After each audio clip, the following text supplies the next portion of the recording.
Vous attendiez pas à me voir, je pense. Donnez-moi ça! Donnez-moi ça! C'est pas le moment de lire les journaux, on va déjeuner, on va déjeuner! C'est très curieux parce que quand j'ai vu le nom de la Comédie des Ternes, ça m'a rappelé mes débuts, mais il y a très très longtemps. C'était pendant l'occupation. Je faisais partie d'une section de JEC, Jeunesse étudiante chrétienne, dont le siège était au patronage Saint-Ferdinand des Ternes, et un des locaux plus exactement, que nous occupions, c'était 20 ou 21 rue d'Armadier, qui était, je crois, le camp de base de la Comédie des Ternes. Et on a monté des spectacles pendant l'occupation, dans les années 43. Et ça m'a donné l'envie, le goût, l'espérance de pouvoir un jour être professionnel. J'ai enchaîné assez directement de ces spectacles que nous avons montés au patronage Saint-Ferdinand des Ternes, qui n'existe plus maintenant, c'est remplacé par un immeuble. Mais nous avons joué, bien entendu, Le Malade imaginaire, le Médecin malgré lui, respectons Molière. Nous avons monté la grammaire de la Biche, l'inévitable grammaire que toutes les troupes amateurs ont montée.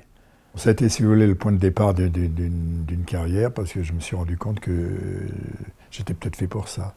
Et je me suis présenté au conservatoire. Donc je peux dire que grâce à la Comédie des Ternes, qui ne s'appelait pas comme ça à cette époque-là, j'ai fait du théâtre.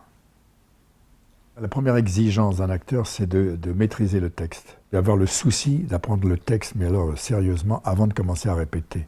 Et de répéter avec le texte, puis on lâche le texte, on lâche la brochure et on peut... Car l'important, c'est de faire entrer en soi le personnage. On n'entre pas dans la peau d'un personnage, on fait entrer le personnage dans notre peau à nous. Et donc, pour faire entrer le personnage dans notre peau à nous, il faut qu'on sache ce qu'il a envie de dire.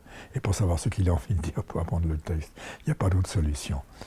Et à partir de ça, si vous voulez, bon, c'est un exercice de sensibilité de jouer la comédie. Sensibilité, c'est-à-dire éprouver. Éprouver pour faire éprouver. C'est un partage avec le public. C'est une suite d'émotions, même joyeuses. L'émotion ne veut pas dire uniquement se mettre en sanglots, mais c'est une série de sentiments à éprouver, de situations dramatiques à transmettre. Prenons un cas concret, quand vous jouez Feydeau, c'est pas triste, au contraire, mais un monsieur arrive dans le fil à la patte, sonne à la porte, avec l'intention de dire à la dame qui est derrière, qui est sa maîtresse actuelle, je demande pardon, mais je vais me marier, je viens te dire adieu. Elle ouvre la porte, fait « Oh mon non, tu es revenu ». Il n'a pas le temps de dire, elle le prend dans ses bras, c'est fini. Il va mettre 3 actes à lui faire comprendre qu'il est venu pour rompre avec cette situation passée, mais pas du tout pour la reprendre dans ses bras. Enfin bon. Donc si vous voulez avoir la maîtrise du texte, c'est le premier et le seul finalement engagement. Le reste appartient à Dieu, c'est-à-dire aux qualités que vous avez intrinsèquement pour devenir quelqu'un d'autre. L'important, c'est d'y croire. C'est de croire à ce que vous faites et surtout de répéter, avoir la maîtrise du texte absolue.